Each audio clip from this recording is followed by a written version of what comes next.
Salam jumpa para peserta materi pembelajaran jaringan komputer. Materi kita ini membahas pengenalan jaringan komputer serta beberapa teknologi terkini dan akses administrasi ke Windows dan ke sistem operasi Linux.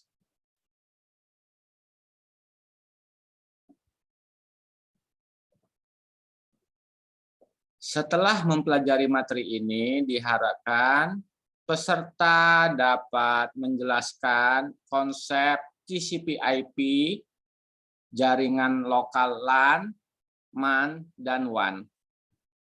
Peserta juga dapat memasang jaringan berbasis Windows, mengenal sistem operasi Linux, dan melakukan administrasi jaringan dengan protokol TCP/IP di Windows 10 dan Windows 11.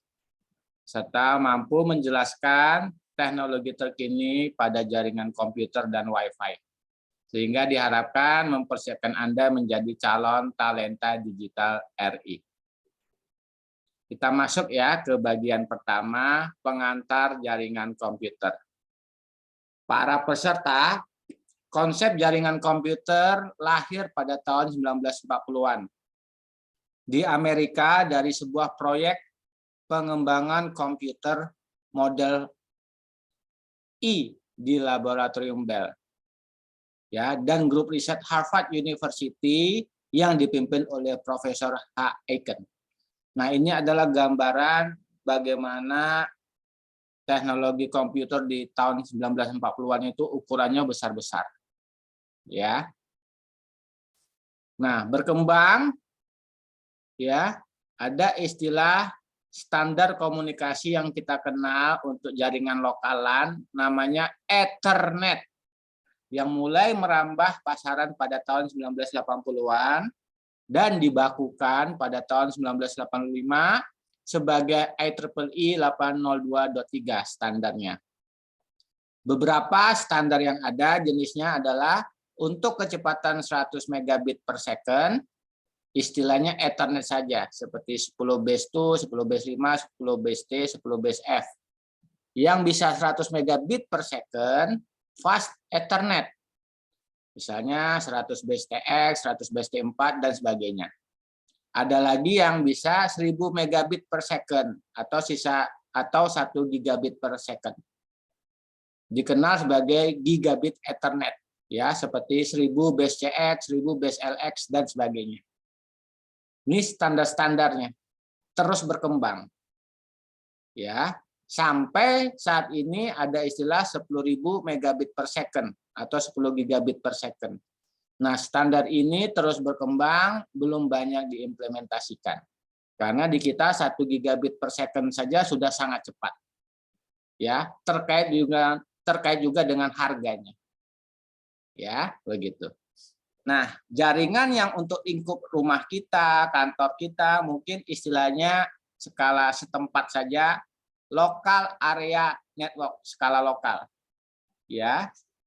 Untuk yang lebih berkembang lagi besar, kategori satu kota, istilahnya metropolitan area network.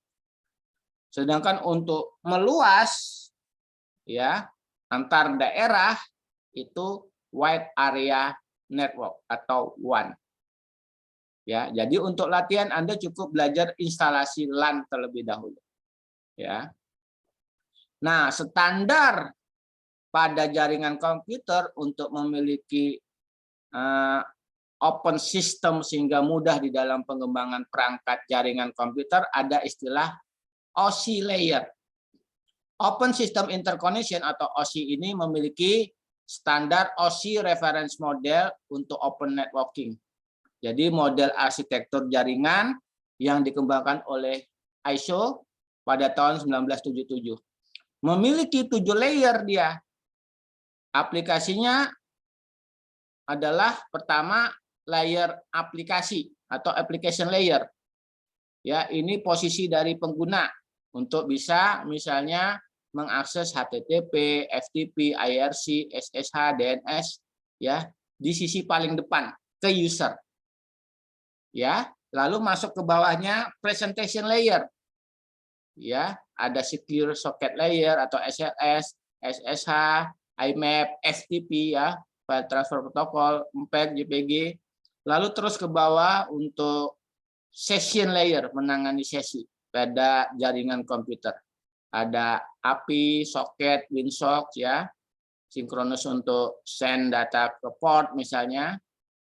Lalu transport layer. Ya, di sini ada protokol TCP/IP, ya, UDP, ya, datagram protokol, ya. Kalau TCP transmission control protocol, ya. Lalu ada network layer untuk paket penanganan IP, ICMP, IPsec, IGMP, ya.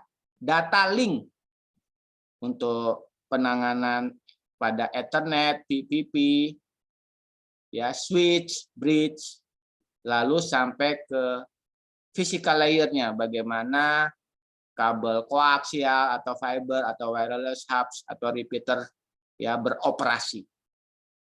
Ya, jadi tahapannya seperti ini. Ada 7 layer dari OSI model. Ini mesti dihafal, prinsipnya seperti itu. Ya. Lalu ada protokol yang umum digunakan dalam jaringan komputer itu adalah TCP/IP. Transmission Control Protocol, Internet Protocol. Ya. Dalam konsep komunikasi data suatu jaringan komputer, ada mekanisme pengiriman data dari komputer sumber ke komputer tujuan, di mana proses pengiriman paket data tersebut sampai dengan benar ke komputer yang dituju. Nah, dari OSI reference model ini ke TCP/IP conceptual layers, gambarannya adalah seperti ini. Ya, paham ya? Jadi saling terkait, cocok. Nah, untuk IP atau Internet Protocol Address itu ada standarnya. IP address atau Internet Protocol Address adalah deretan angka biner ya 32 bit sampai dengan 128 bit yang digunakan sebagai alamat identifikasi untuk tiap komputer host. Jadi tiap komputer teorinya punya satu IP, punya satu pengenal. Angka 32 bit digunakan untuk alamat IP address versi IP versi 4, sedangkan 128 bit untuk IP address versi IP versi 6. Ya. Karena saat ini kalau IP versi 4 terbatas jumlahnya, maka muncul versi 6. Untuk menunjukkan alamat dari komputer pada jaringan internet berbasis TCP/IP.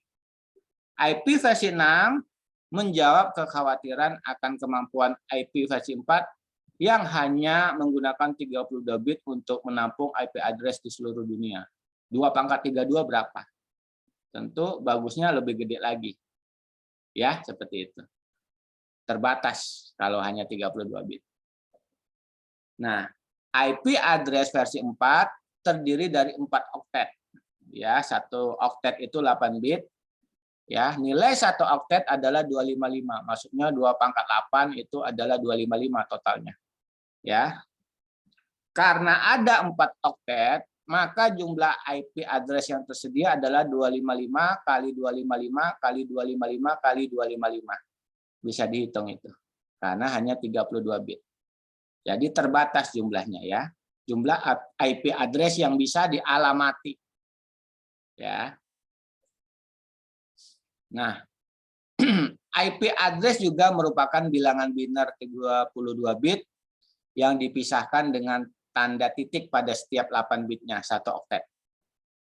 Ada istilah static IP addressing. Pengaturan alamat IP untuk setiap workstation ditentukan secara manual oleh administrator. Jadi kalau kita setting IP kita manual, itu static IP. Tetapi kalau dynamic IP addressing atau DHCP, pengaturan setiap klien pengalamatan IP diatur oleh server DHCP secara dynamic setiap saat.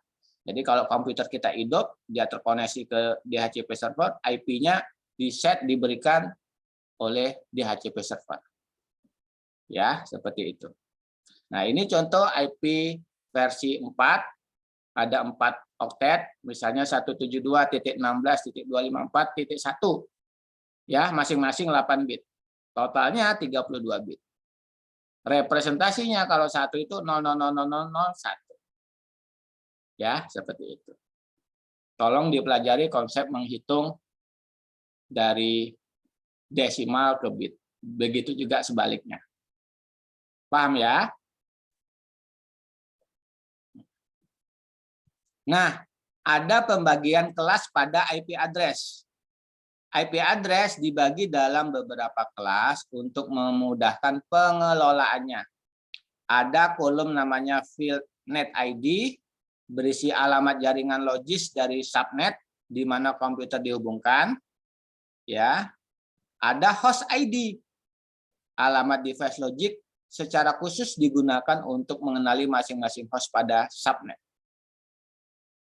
Ya, paham ya? Nah, jadi ada pembagiannya net ID dan host ID. Nah, untuk kelas A, dia punya 8 bit atau 1 oktet network ID atau net ID tadi. Dan 24 bit alamat host atau host ID. Ya. Bit urutan tertinggi paling kiri selalu bernilai 0. Sehingga hanya terdapat 128, ya, 2/7 network ID di kelas A. Depannya selalu 0. Ya, seperti itu. IP kelas A untuk sedikit jaringan dengan host yang sangat banyak. Jadi kalau kita ingin jaringannya sedikit, hostnya banyak, bisa pakai kelas A. Cara membaca IP address kelas A misalnya 1134656. Berarti network ID-nya 113 dong. Host ID-nya 4656. Begitu ya. Pada kelas B memiliki 14 bit network ID dan 16 bit host ID dan selalu dimulai oleh biner 10. Dengan demikian pada kelas B dapat dibuat sebanyak 16.384 jaringan, yaitu 2/14. Ya, seperti itu. Jadi 14 bit dan 16 bit host. Ya. Pada kelas C mempunyai 21 bit network ID dan 8 bit host ID. Dan selalu diawali dengan 110 karena 3 bit pertama. Sehingga bisa dihasilkan 2.097.152 alamat jaringan. Ya. Network ID-nya yaitu 2/21. Ya, dan sisanya tentu 8 bit ya. Itu untuk network ID.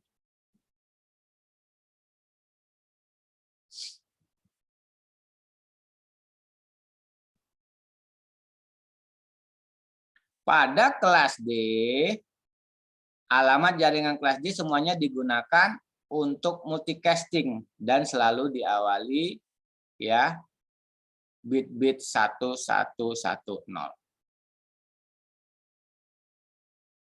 Paham ya? Itu pembagian ada 4 kelas. Kalau kelas E ditandai dengan 4 bit bernilai 1. 1111. Pada bagian awal alamat yang sebenarnya tidak boleh dipakai kan pada host. Digunakan sebagai media research teknologi masa depan. Ya, dicadangkan. Oke, jadi kita nggak bicara yang kelas E. Oke. Nah, untuk model jaringan ada namanya arsitekturnya topologi jaringan komputer. Kalau topologi bus panjang terus dia. Topologi ring bentuk cincin dia mengitari. Ya. Topologi star ada terpusat misalnya menggunakan konsentrator atau hub atau switch seperti itu. Ya. Jadi ada satu lagi topologi tree. Dia kayak pohon bercabang-cabang. Ada konsentratornya masing-masing, lebih kompleks. Jadi secara prinsip ada 4 topologi jaringan komputer yang umum digunakan. Yang paling umum tentu topologi star. Ya, sehingga kalau ada yang terputus satu, yang lain tetap bisa mengakses jaringan. Beda dengan topologi bus. Satu putus, yang lainnya mungkin nggak nyambung. Ya, seperti itu. Kita masuk ke komponen jaringan komputer. Ya. Dalam sebuah jaringan, kabel berfungsi sebagai penghubung. Ya, ada kabel twisted pair, koaksial, fiber optik. Ini intinya. Ya, sesuai dengan tujuan bisa mengantarkan kecepatan tinggi atau bandwidth yang besar dan sebagainya. Ya. Lalu juga komputer server dan klien. Ya, dibutuhkan server itu untuk mengendalikan semua klien. Klien yang mengakses data di server. Ya. Dibutuhkan juga kartu NIC, Network Interface Card, atau kartu jaringan. Ya, yang tadi ada standar Ethernet-nya apakah 100 Mbps atau 1 GB dan sebagainya.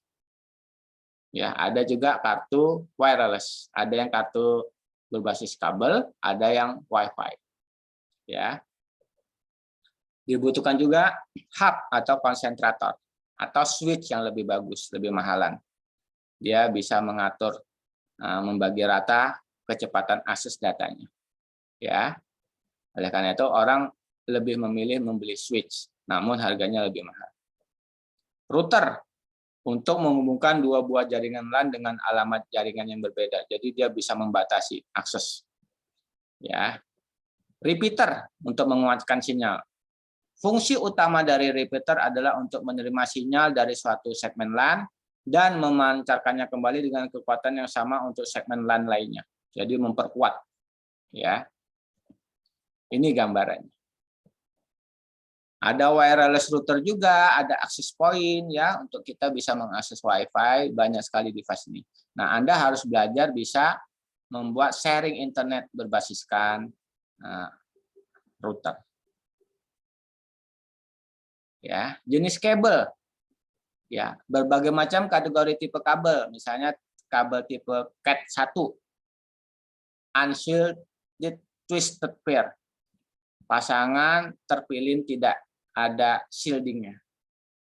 Ya, ada yang kategori 2 bisa sampai 1 megabits. Ada yang ATP untuk kategori 3 atau shielded twisted pair bisa sampai 16 megabit per data transfernya. Atau kategori tipe 4 yang lebih tinggi kecepatannya, UTP maupun STP dia bisa sampai 20 megabit data transfer. Ya, jadi ada 4 kategori tipe kabel, 1, 2, 3, dan 4 dengan kecepatan masing-masing berbeda. Ya. Ada lagi yang lebih tinggi mencapai 100 Mbits, itu kategori 5, 5 enhance, kategori 6 dan 7. Nah, saat ini ya untuk sampai ke Giga Ethernet itu masuk kategori 7. Ya, seperti itu. Nah, twisted pair tadi, UTP STP, unshielded twisted pair atau shielded twisted pair. Ya. Jadi dia ada selubungnya, ada shieldnya. Ada yang terpilih, ada yang tidak. Ya. Kalau kabel koaksial seperti ini. Versi yang lama ini koaksial. Kalau kabel TV kan RG58 ya. Seperti itu. Menggunakan konektornya namanya konektor BNC. Ada lagi untuk kecepatan tinggi fiber optik. Ya, dia transmisi cahaya. Minim loss ya. Nah, untuk memasang jaringan Anda perlu tang crimping istilahnya, konektor RJ45, kabel UTP, testernya dan obeng. Jadi kalau Anda mau jadi IT technical support ya, device-device perlengkapan seperti ini harus ada. Paham ya? Nah, untuk instalasi jaringan tentu Anda harus install Windows Server atau Linux Server beserta kliennya. Ya. Nah, kabel ada yang dipasang itu straight lurus, ya, ada yang tidak. ya, dan panjangnya kalau kabel UTP kategori 5 standar itu tidak lebih dari 100 meter. Ya. Jadi ada kabel yang dipasang lurus untuk antara dua komputer straight. Kalau antara komputer dengan komputer lain pakai hub atau switch itu harus crossover. Ya. Nah, cara motong kabel UTP-nya seperti ini, diluruskan dulu, masukin konektor EJ5-nya baru dikrimping. Ya, jadinya seperti ini. Harus rapi ya. Seperti ini cara ngekrimpingnya. Ya, jadi hasilnya seperti ini. Straight. Ya, benar. Straight itu kalau kita pakai hub atau switch. Kalau crossover dibalik itu kalau kita hanya menghubungkan untuk dua komputer. Ya, seperti itu. Oke, rekan-rekan, itu materi bagian pertama saya, dasar jaringan komputer. Bisa dilihat di sini sumber referensinya, dipelajari. Nanti setelah dikuasai, mencoba memasang kabel, ya, baru boleh lanjut untuk masuk ke materi berikutnya di bagian kedua video kita, yaitu cara koneksi ke komputer server. Terima kasih, semangat, belajar terus untuk meraih kesuksesan.